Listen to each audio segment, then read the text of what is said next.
Assalamualaikum warahmatullahi wabarakatuh. Kembali lagi di channel HM Alinaroh 2. Kali ini saya akan membawakan tema yang berjudul sabar dalam menjalankan ibadah puasa. Kini kita berada di bulan suci Ramadan yang disebut juga sebagai Syahrus Shobri, atau yang artinya adalah bulan kesabaran. Kenapa disebut demikian?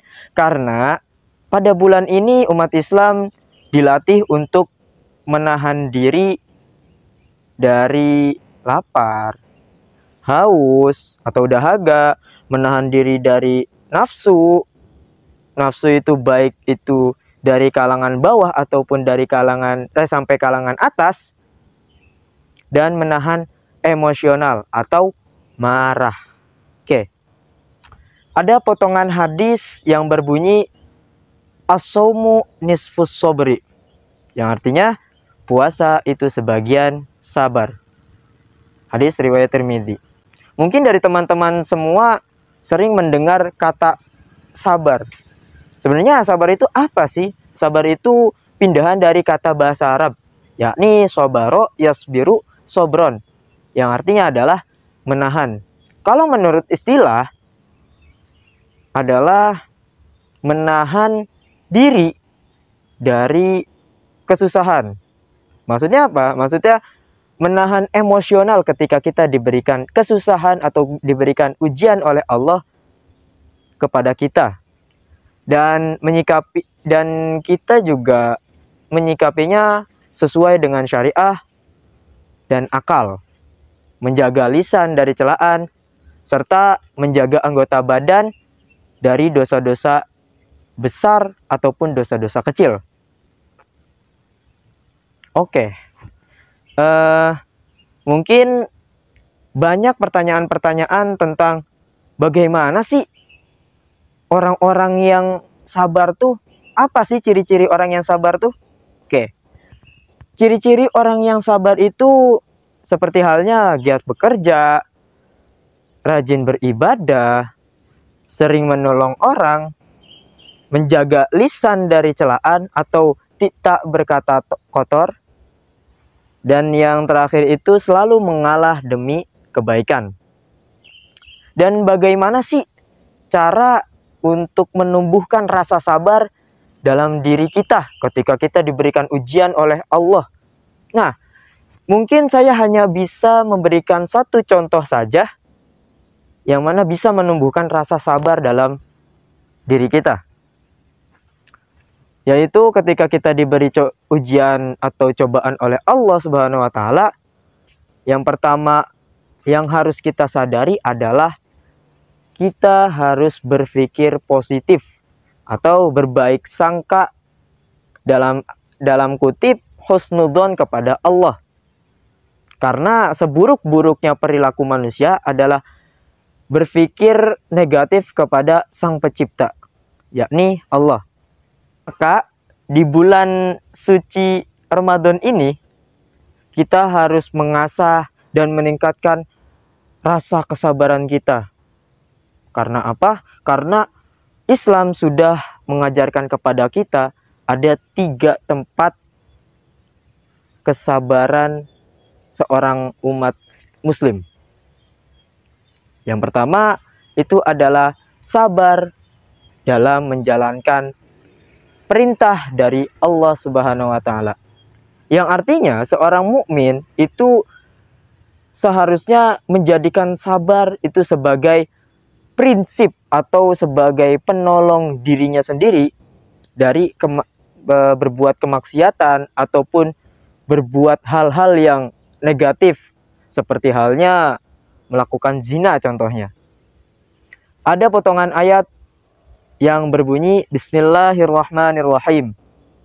Ya ayyuhalladzina amanu ista'inu bis-sabri was-salah innallaha ma'as-sabirin. Al-ayah. Wahai orang-orang yang beriman, jadikanlah sabar dan sholat sebagai penolongmu.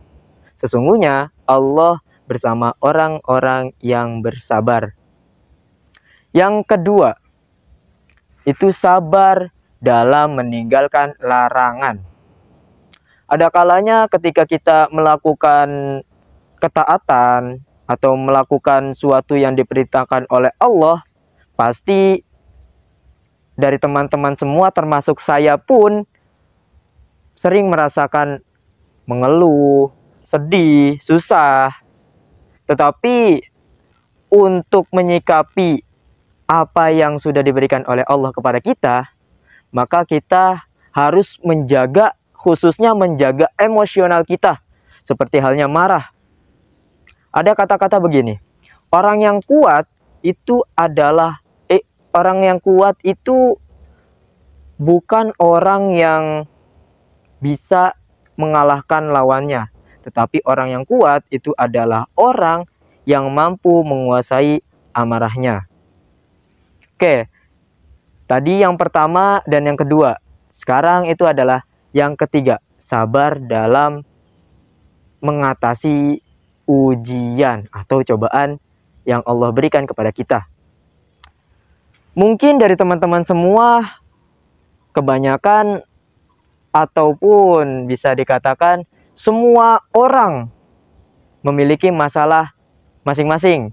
Karena apa? Karena salah satu hakikat di dunia ini yang tidak akan hilang itu adalah masalah. Baik itu dari kolong jembatan ataupun dari lapangan kekuasaan, baik itu masalah anak-anak ataupun masalah kakek nenek, itu pasti mempunyai masalah. Walaupun hidupnya itu bahagia, tapi tetap saja masalah selalu mengiring-iringi jiwa yang hidup di dunia ini. Cara menyikapinya bagaimana? Cara menyikapinya itu kita kembali lagi ke nomor yang pertama, yaitu selalu berpikir positif kepada Allah Subhanahu wa taala. Karena apa? Karena sesuatu yang atau musibah yang diberikan Allah kepada kita itu adalah bisa dikatakan sebagai tabungan kita untuk di akhirat nanti. Tabungan untuk apa? Tabungan untuk penghisaban amal-amal kita yang ada di dunia. Ketika kita di akhirat, pasti yang namanya penghisaban atau perhitungan amal itu pasti adanya. Nah, salah satu amal yang bisa diterima Allah untuk umat-umat manusia, khususnya umatnya Kanjeng Nabi Muhammad SAW, itu adalah sabar. Ada sebuah kisah yang mana ini adalah kisah di zaman Rasulullah SAW. Pada saat itu Rasulullah SAW kedatangan seorang perempuan berambut keriting, berkulit hitam, datang ke Kanjeng Nabi. Dan dia berkata, "Ya Nabi Allah, aku memiliki penyakit ayan atau epilepsi.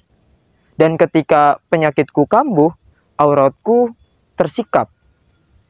Atau dalam kurung, terbuka lah auratnya, terlihat." Lalu Kanjeng Nabi menjawab, "Aku memberimu dua pilihan. Yang pertama, kamu harus bersabar sampai penyakitmu hilang dan bagimu surga. Atau yang kedua, aku akan mendoakanmu agar engkau disembuhkan oleh Allah Subhanahu wa taala." Nah, di situ menunggu jawaban dari perempuan tersebut, Kanjeng Nabi pun tersenyum karena ada berita dari malaikat Jibril. Ada salah satu orang yang pasti akan masuk surga, tetapi malaikat Jibril belum menyebutkan siapa orangnya tersebut. Nah, setelah menunggu sekian lama, akhirnya perempuan tersebut menjawab, "Aku memilih untuk bersabar. Tetapi ya Nabi Allah, aku meminta kepadamu, tolong doakanlah aku supaya ketika saat penyakitku kambuh, maka auratku terjaga, tetap terjaga. Tidak apalah penyakitku kambuh, yang penting auratku terjaga. Kemudian Rasulullah mendoakan sang perempuan tersebut ketika penyakitnya kambuh, maka auratnya tertutup. Selang beberapa hari, selang beberapa minggu, bahkan selang beberapa bulan, Rasulullah mendapatkan berita bahwa si perempuan tersebut itu wafat. Pada malam hari ada salah satu sahabat yang dimimpikan oleh perempuan yang berkulit hitam, berambut keriting, dan ia berkata kepada sahabat tersebut, "Wahai sahabatku, aku adalah orang yang bersabar dan termasuk golongan ahli surga." Di situ sontak sahabat langsung bertanya, "Kenapa kamu bisa dikatakan ahli surga?" Lalu si perempuan tersebut menjawab, "Ya karena aku adalah orang yang bersabar. Walaupun aku mempunyai penyakit, tetapi aku tetap bersabar karena ujian yang Allah berikan kepadaku itu bukan celaan untuk diriku, tetapi pemujian Tuhan kepada hambanya."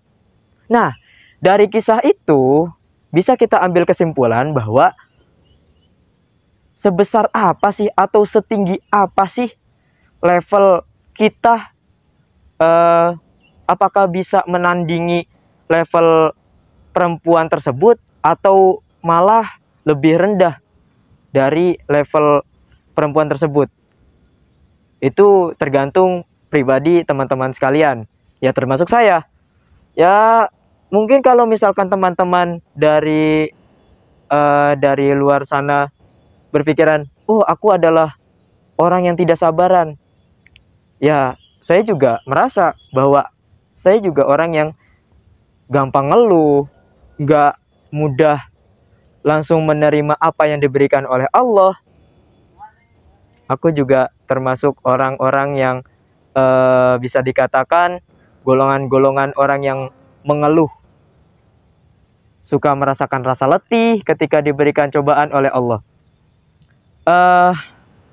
Di bulan suci Ramadan ini sebaik mungkin berikanlah apa yang terbaik dan berbuatlah semaksimal mungkin agar terlihat oleh Allah Subhanahu wa taala sebagai orang-orang yang tergolong ahli surga. Karena apa? Karena Allah Subhanahu wa taala itu lebih senang atau lebih gembira ketika orang-orang yang bersabar merasakan apa yang merasakan efek apa yang dia lakukan, yaitu sabar. Mungkin dari teman-teman sekalian merasa sabar itu ada batasnya. Enggak, tak seperti film-film yang mengatakan bahwa sabar itu ada batasnya, sabar itu ada batas. Tidak, sabar itu tak terbatas. Ada di kitab Risalatul Mu'awanah yang sebelumnya saya pernah mengaji, bahwa di situ mengatakan bahwa sabar itu tidak ada batasnya, baik itu cobaannya kecil maupun cobaannya besar. Oh iya nih, ada pantun dari saya untuk teman-teman semua. Membajak sawah ketika turun hujan, kalau ada salah mohon dimaafkan. Jangan lupa untuk teman-teman yang belum subscribe dulu, yang udah subscribe tolong like, dan yang belum nyalain lonceng tolong nyalain lonceng lah, biar ketika ada update-update yang terbaru langsung keluar tuh, ya kan. Nah, sekian dari saya. Assalamualaikum warahmatullahi wabarakatuh.